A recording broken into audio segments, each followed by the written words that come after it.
This story is called My Wife Left Me After I Funded Her Business, claiming I was no longer on her level, and she went off with her AP.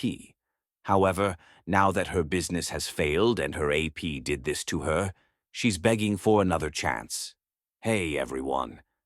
Before we dive into today's video, I need your help.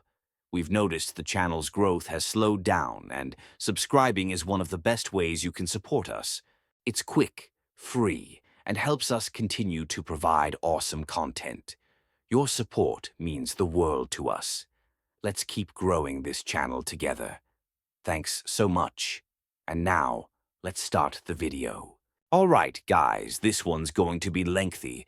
It all started about 2 years ago, but to understand how badly I messed up, you need the full background. I've been reading this subreddit for a long time, but never imagined I'd post my own story here. I'm Mike, 35, male, and I've been married to Anna, 34, female, for 12 years. We have 2 amazing kids, Zoe, 11, and Maya, 9. We were that typical suburban family living in Virginia, the kind with a nice house, decent jobs, and kids involved in their activities. Nothing too out of the ordinary. I work in medical device sales. Sounds fancy, but I'm really just a well-paid salesman, and Anna used to work in marketing before choosing to stay home with the kids. Anna was truly incredible. We met in college, and she was this creative, down-to-earth girl who could make anyone laugh. She had a knack for turning simple moments into adventures. She'd pack these elaborate picnics just because, or start spontaneous dance parties in the kitchen while making dinner. Every birthday and anniversary, she'd make these amazing scrapbooks filled with ticket stubs, photos, and little notes about our memories together. The kind of things that made me feel like the luckiest guy alive. When the kids arrived, she threw herself into motherhood with the same energy. She made their lunches into art, turned bedtime stories into grand performances, complete with voices for each character. We weren't perfect, but we were solid. We had our date nights, shared inside jokes, and genuinely enjoyed each other's company. That's where my sister Jenny comes in. She's 2 years older than me and got divorced about 3 years ago. Her ex was a terrible guy who cheated on her with some 23-year-old from his gym. Since then, Jenny embraced a full women empowerment mentality, and her whole personality shifted. She began posting these long Instagram captions about finding her authentic self and unlocking her feminine power. I didn't think much of it at first. She was hurting, and if posting quotes from self-help gurus made her feel better, who was I to judge? But then she started spending a lot more time with Anna, much more. Anna was getting a little restless. Both kids were in school full-time, and I could tell she was bored. She'd always been creative, used to make amazing scrapbooks and such for the kids, but now she was just scrolling through her phone all day, watching mindless reality shows. Jenny started coming over 3 or 4 times a week for their sister sessions. Their words, not mine. They'd sit in our kitchen drinking coffee, discussing how to unlock their potential. Jenny showed Anna Instagram accounts of women who built businesses from their phones, selling crystals or essential oils or whatever. Even my parents supported this new direction. Mom thought it was great that the girls were bonding, and Dad just nodded along because, well, that's what he does. My in-laws were also excited about Anna finding her passion. Nobody saw what was coming. Anna started changing the way she talked. Everything became about mindset and abundance. She joined all these Facebook groups about the entrepreneur lifestyle and would stay up late watching YouTube videos about scaling businesses.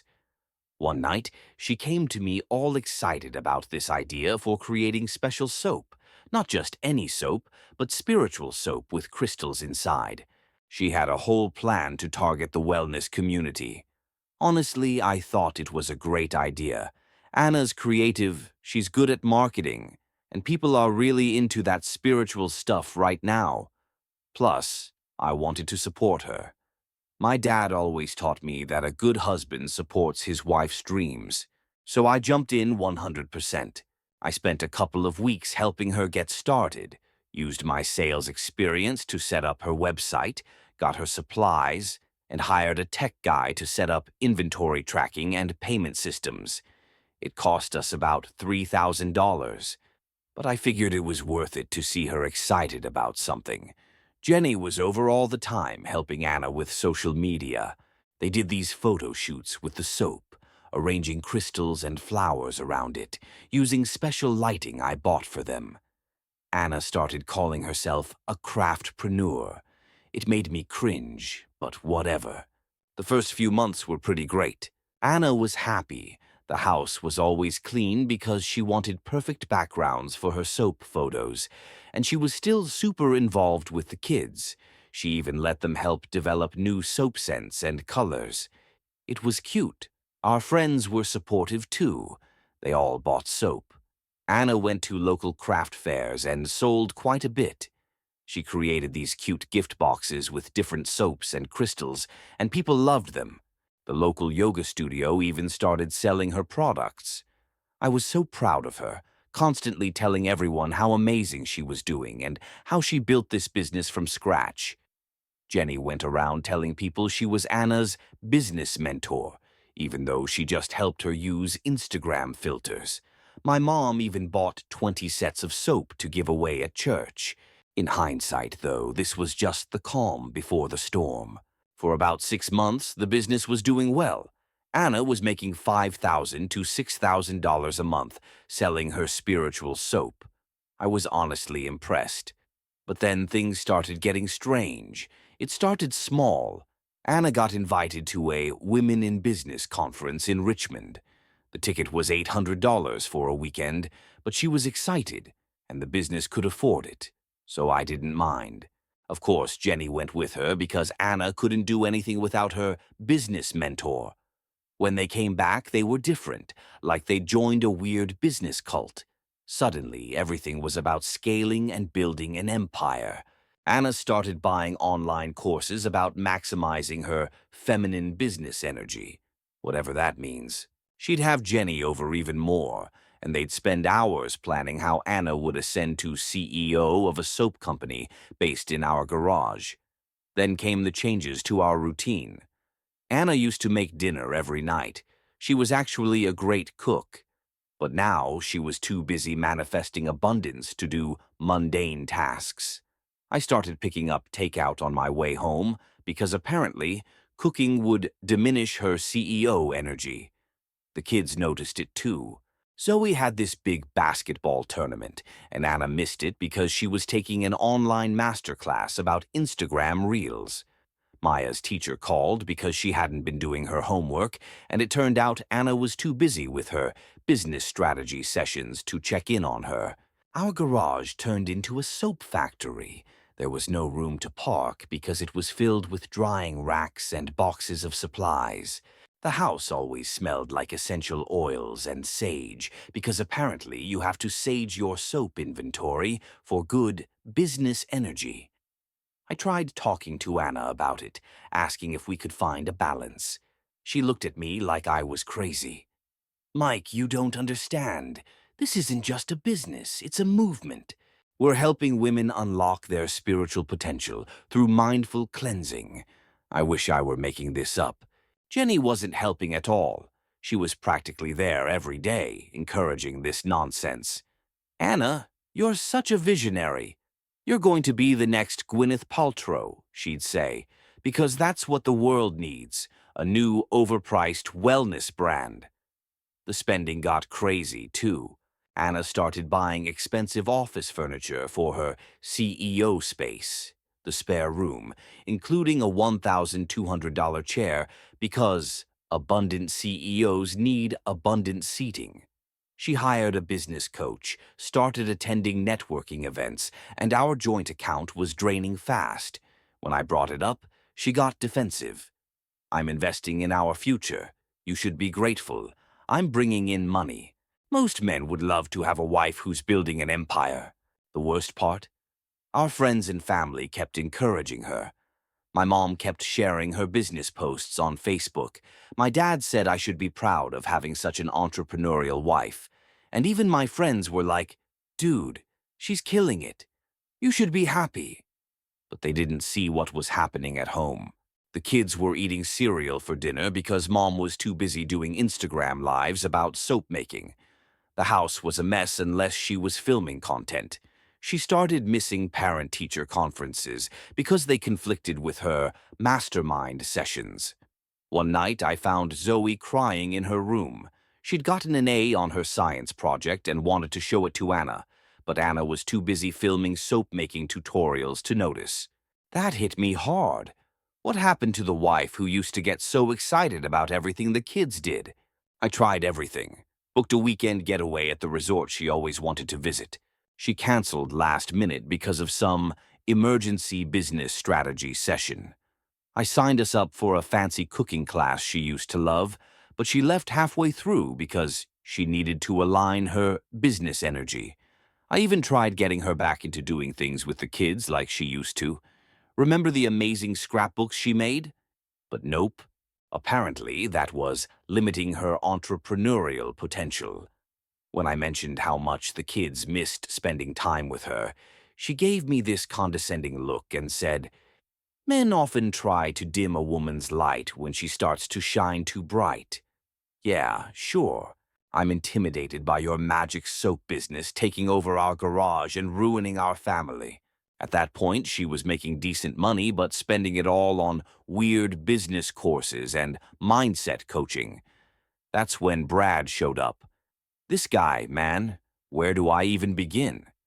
She met him at an entrepreneur conference in D.C., came home talking about this amazing business coach who had revolutionized the spiritual product industry. According to his Instagram, he was some kind of business guru who helped heart-centered entrepreneurs scale their divine businesses. I'm serious, that's exactly what his bio said. Brad was the embodiment of every typical business coach you'd expect. Always in tight blue suits, sporting a perfect white smile, posting endless photos of himself, working in exotic spots. Total douchebag vibes.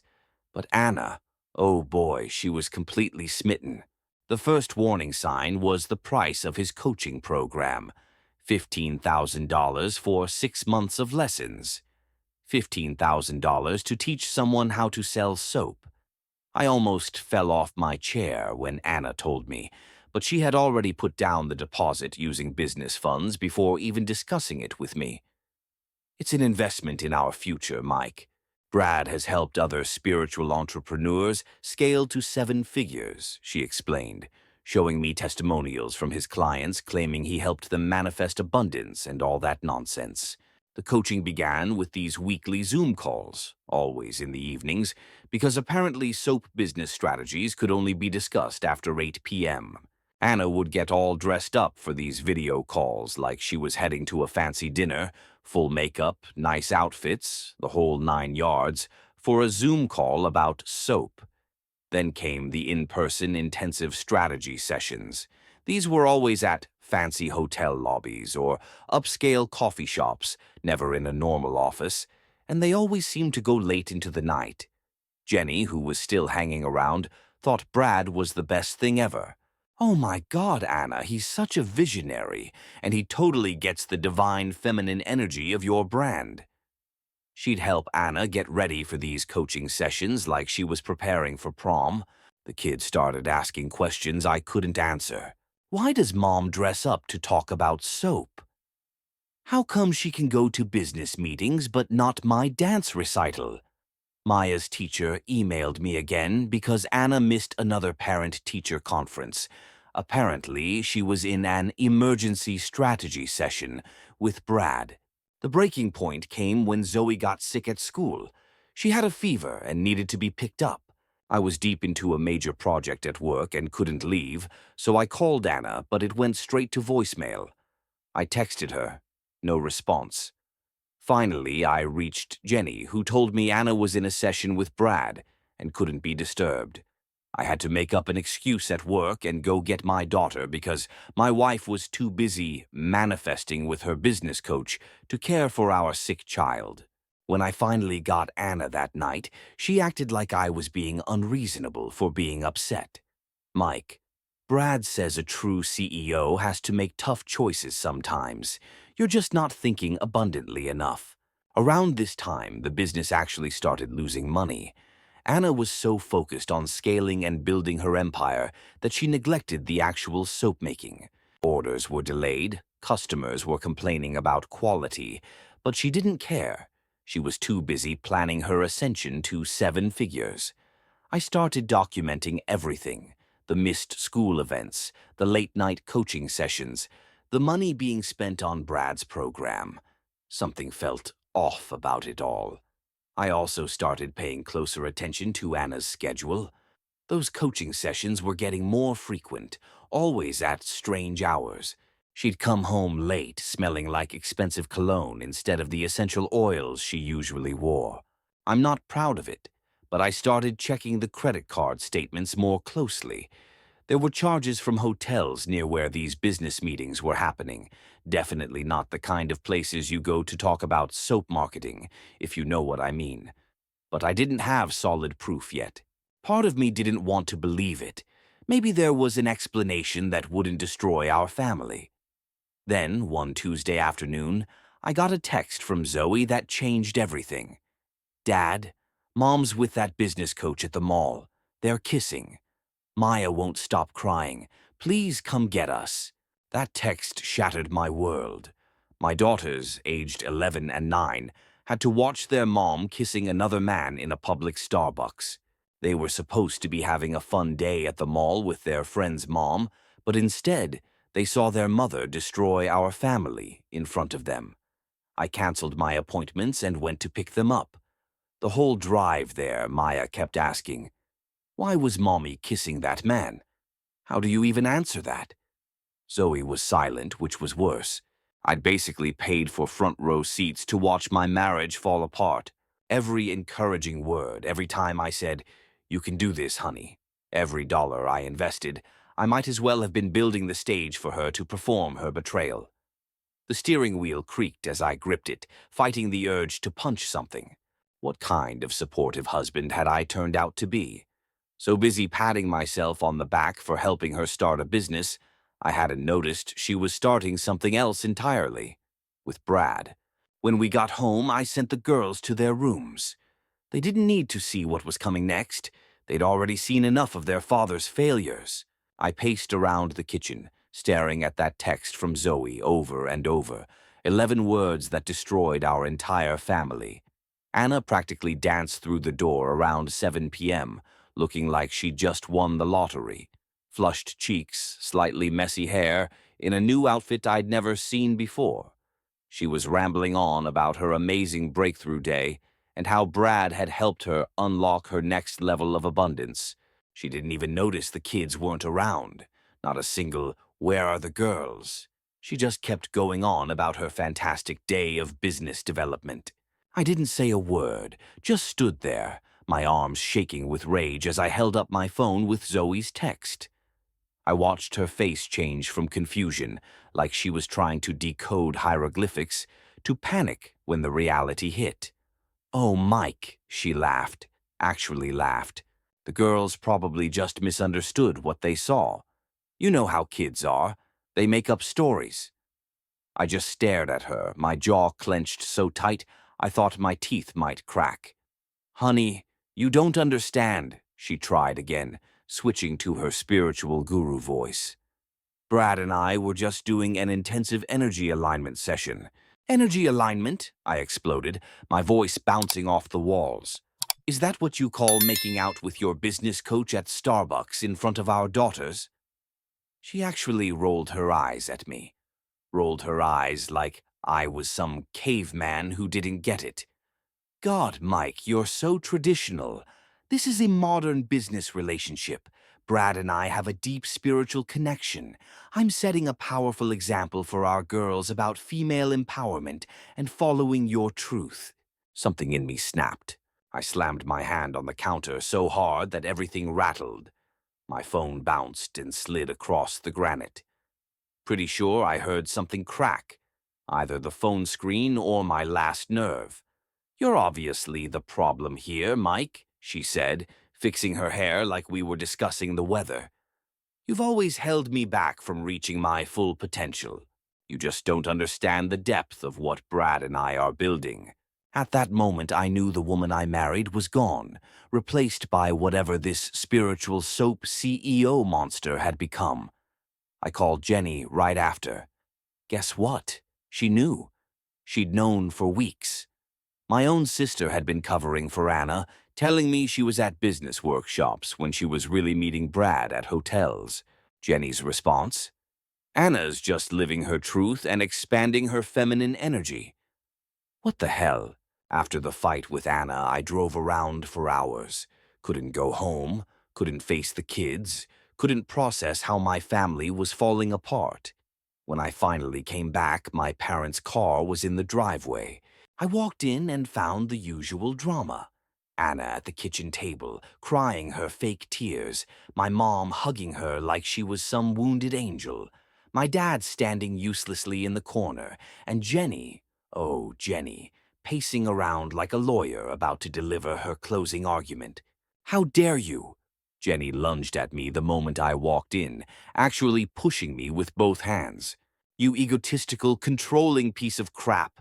Anna's building an empire and you're trying to tear her down because you can't handle a strong woman." I grabbed her wrist before she could shove me again. "Don't touch me, Jenny, not after what your friend did to my kids today." "Let go of your sister," my mom yelled, still holding Anna. "Your precious Anna was making out with her business coach at the mall in front of my daughters, in front of your nieces. Jenny, want to defend that?" Jenny yanked her hands away. "That's a business relationship. You wouldn't understand the deep connection entrepreneurs develop. Just because your marriage is so primitive and traditional." Primitive? I was done. "Let's talk about primitive. Let's talk about how you've been covering for her, making excuses when she misses the kids' events, lying about where she is. Tell me, Jenny, how many hotel rooms have you booked for their business meetings?" Anna's head snapped up. Jenny went pale. "Bingo. Yeah, I know about that too," I said. "You think I don't see the receipts, the room charges, the business dinners? What kind of aunt helps destroy her niece's family?" Jenny screamed. "You're twisting everything. Don't you dare compare me to your ex," she shouted. "David cheated on you, or did you forget that part? Now you're helping Anna do the same to me. What happened to cheaters or scum, Jenny? Or does that only apply when it's happening to you?" Mom jumped in. "Don't talk to your sister like that." "No, let him talk." Jenny stepped up to my face. "Let him show everyone exactly why Anna needed to find support elsewhere." "You're pathetic, you know that?" I said. "You're afraid of your wife's success. You can't support her dreams. You can't ignore her screwing her business coach. You can't pretend it's normal when my kids have to see their mom with another man. Tell me, Jenny, what exactly should I be handling better?" That's when we heard the crying upstairs. "Maya." Jenny tried to push past me to the stairs, probably to play the caring aunt. I grabbed her arm and warned her. "Don't even think about getting near my kids. You forfeited that right when you helped their mother betray their father. They need their mother." Jenny jerked away from me. From the top of the stairs, Zoe's voice stopped everyone in their tracks. "Our mom doesn't care about us anymore. She cares about Brad, and Aunt Jenny helps her. We're not idiots." The look on Jenny's face was like someone had slapped her. I hoped it hurt. The rest of the night became a blur of more yelling, more accusations, and Jenny throwing feminist buzzwords around like confetti. But that moment, seeing Jenny realize the kids knew about her involvement, almost made it worth it. A week passed, and Anna was still at my parents' place, playing the victim. Then she apparently went to Jenny's house because Jenny was there every day trying to get the kids to visit their mom. They refused. That's when things got ugly. Instead of rushing to a lawyer, I played it smart. I moved money faster than Anna could say, "manifest abundance." opened a new account, and began managing our finances like the business she always dreamed of running. It's funny how she wasn't so excited about abundant entrepreneurial energy when it meant actually paying for things. The look on my parents' faces when they called me cruel for cutting off their precious spiritual entrepreneur was priceless. Mom was like, "How could you do this to the mother of your children?" Until I dropped all the evidence in front of them: hotel receipts, coaching session payments, time-stamped photos, everything. My dad, who usually has as much emotional range as a garden gnome, muttered, "Well, damn," when he saw the credit card statements. That was basically a 3-hour monologue for him. Meanwhile, her soap empire was falling apart faster than her crystal-infused bars in hot water. Remember all those posts about scaling to 7 figures? Well, it turns out manifesting doesn't pay the bills. Orders were piling up, unfulfilled. Customers were demanding refunds, and her spiritual business community was starting to see through the rose quartz glasses. Here's where I got creative, which means telling the truth. I started posting honest reviews about her products online. No rage, no drama, just the facts. Order number 127 never arrived, multiple emails ignored, requested refund or product quality inconsistent, crystals fell out of soap after one use. Not as advertised. Simple, right? Turns out I wasn't the only one holding back. Once one person spoke up, the floodgates opened. It was like watching dominoes fall, if the dominoes were overpriced soap bars. The fancy yoga studios that used to stock her products? Gone. The Instagram influencers she paid to promote her sacred cleansing journey, or whatever. Ghosted faster than a Tinder date, who finds out you're not really a Bitcoin millionaire. Her wholesale accounts dried up faster than her soap in a steam room. Then Brad, our favorite tight suit-wearing guru, straight up disappeared when the coaching fees stopped coming in. Who would have thought that a guy charging $155,000 to teach people how to sell soap wasn't actually interested in their spiritual journey? The moment Anna couldn't make the payments, he was gone. No more late-night strategy sessions, no more emergency business meetings, no more anything. The best part was that I didn't have to do anything except sit back and watch. No screaming, no fighting, just the sweet sound of reality catching up with delusion. Jenny tried to do damage control. Bless her heart. She was posting these long Instagram captions about weathering storms and rising from adversity faster than Anna could burn sage. But here's the thing about reality. It doesn't care about hashtags. Anna couldn't even keep her phone on anymore. Remember how she used to be glued to it, always connecting with her audience and building her community? Now she couldn't even afford the bill. Jenny wasn't doing much better. Turns out covering for your friend's affair and enabling her business fantasies doesn't pay the bills. Who knew? The landlord finally kicked them both out when the rent checks bounced harder than their abundance mindset collided with actual business reality. Want to know what karma looks like? Watching two boss babes realize their manifestation journals won't actually manifest rent money. With nowhere else to go, I heard that Anna, our spiritual soap queen, showed up at her parents' doorstep with all her CEO energy deflated like a worn-out balloon. Her parents, who had been her biggest cheerleaders in this whole mess, finally saw enough evidence to realize their daughter wasn't living her authentic truth, unless that truth involved hotel rooms with Brad. They actually turned her away. And let me tell you, watching my former in-laws choose reality over their daughter's BS was like watching pigs fly while riding unicorns. But here's where it gets really good. Jenny, the original feminine power guru who started this whole mess, went crawling back to her ex. Yeah, that ex, the same guy she spent 3 years calling every name in the book on Instagram. The dude she claimed was dimming her light and suppressing her feminine energy. Suddenly, he was her stable foundation and proof that love conquers all. The mental gymnastics Jenny did to justify this move would have won her an Olympic gold medal. Her Instagram went from "men are trash" to "sometimes the universe brings people back together for a reason," faster than you can say "hypocrite." She even had the audacity to post a 12-part series about forgiveness and growth, while conveniently forgetting all those posts about how her ex was basically Satan in business casual. Meanwhile, Anna ended up in a tiny one-bedroom apartment that looked like a soap warehouse had a baby with a crystal shop. Boxes of unsold inventory were everywhere, floor-to-ceiling stacks of spiritual soap nobody wanted. Those same products she swore would make her millions were now basically expensive air fresheners. The irony of her being surrounded by cleaning products while her life was a mess. Chef's kiss. After a month, I found out these two brilliant minds decided their next move should be starting a spiritual coaching business because, apparently, the best time to start coaching others is right after you've spectacularly failed at everything yourself. Shockingly, no one was buying what they were selling. Turns out, when people watch you crash and burn your soap empire, they're not keen on paying you for life advice. Their social media engagement dropped faster than their credibility, which was already somewhere in the Earth's core.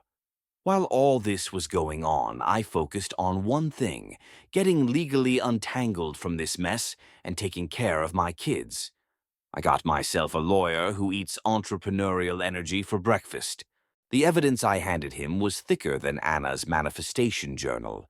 Every bank statement, every delusional business expense, all meticulously documented. You should have seen Anna trying to play the victim in court. She pulled out all the stops. Tears on command, stories about sacrificing her successful marketing career for our family, conveniently forgetting she left that job to sell magical soap. Claims about how she deserved spousal support because she was finding herself. My lawyer shut that down faster than Brad shut down her calls when the money ran out. Then came the custody battle, or should I say the attempted custody battle. Anna pushed for joint custody, probably thinking she could secure some child support to fund her next spiritual venture. But here's the thing about kids. They see right through BS. Zoe and Maya, bless their hearts, stood up in court and basically said, "Thanks, but no thanks to living with Mom full-time." Watching their faces as they told the truth about all the missed events, the neglect, and the Brad situation was harder than watching the soap empire crumble. The judge's verdict was sweeter than validation from your Reddit community. I got primary custody. Anna got supervised visitation. Turns out courts aren't too impressed by parents who choose business coaching sessions over sick kids. And the financial settlement. Let's just say Anna's abundance didn't translate to actual assets. The moment those papers were signed, I swear I lost 150 pounds of dead weight instantly. Funny how letting go of a soap entrepreneur can do that to you.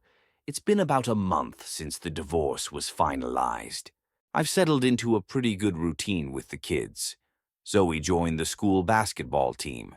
Turns out when your mom actually shows up to games, you feel like playing more. Maya's grades are back up now that someone is actually checking her homework again. The house smells like normal house stuff instead of whatever the hell divine prosperity sage and lavender were supposed to be. Then one random Tuesday night around 9 p.m., I heard a knock at the door. Not the usual knock, more like a sad, pathetic kind of knock that screams, "I've hit rock bottom and kept digging." I opened the door and there stood Anna, looking like she'd just lost a fight with a Sephora store and a self-help bookshelf. Her woman power suit was swapped out for yoga pants that had definitely seen better days, and her abundant entrepreneur makeup was looking more like a raccoon after an all-nighter. The transformation from spiritual business goddess to reality hit me like a truck. It was almost artistic. She sniffled, trying to make her voice do that thing that used to work on me. "I don't want to be an entrepreneur anymore." I burst out laughing. Congratulations on finally catching up to what literally everyone else knew months ago. But I just stood there, wondering if Mercury was in retrograde or whatever she used to blame things on. Oh, I couldn't resist. So running an empire isn't your life's purpose anymore. What happened to the strong, independent woman vibe? She tried to force a sad little smile like we were sharing some inside joke about the whole thing. But here's the thing. It's only funny when both people are laughing, and I definitely wasn't laughing. I messed up, she admitted, her voice cracking like her business model. I got caught up in it all, and I held up my hand, the same hand that used to help her package soap, the same hand that wiped our kids' tears when they couldn't understand why Mommy missed another school event. Save it. You didn't just mess up, you burned everything down. And you didn't just hurt me, you hurt our kids. Her face crumbled like one of her handmade soap bars left out in the rain. I don't know what to do anymore. I got flashbacks of all those nights I stayed up with Maya while she cried because her mom was too busy aligning her business chakras to read her a bedtime story. All those times Zoe's face fell when Anna's seat was empty at her games because she had another emergency strategy session with Brad. You figure it out, I said, stepping back. That's what CEOs do, right? And I shut the door. Through the grapevine, aka my mom, who still talks to everyone, I heard Jenny is still with her ex, probably writing LinkedIn posts about coming full circle and divine timing or whatever. My parents and I are kind of okay now. We do Sunday dinners. But there's this unspoken thing where we all pretend the last year didn't happen. Some trust just doesn't grow back, you know? Me, I'm doing pretty well. I started dating a bit.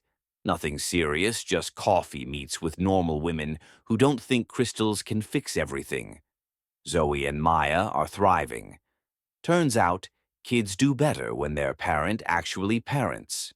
Who knew? The garage is finally clear of all that soap inventory. I donated most of it to a homeless shelter, but I kept one bar. It sits on my desk at work. This weird purple thing with a crystal stuck in it. Whenever I have a rough day, I look at it and think, well, at least I'm not trying to build a spiritual soap empire. Sometimes the best revenge isn't revenge at all. It's just living well and keeping one ridiculous soap bar as a reminder that reality always wins in the end, even against the strongest abundant CEO energy. And that Reddit is how my marriage dissolved faster than a soap bar in hot water. At least we can say it was a clean break, right? But dumb, see? I'll see myself out.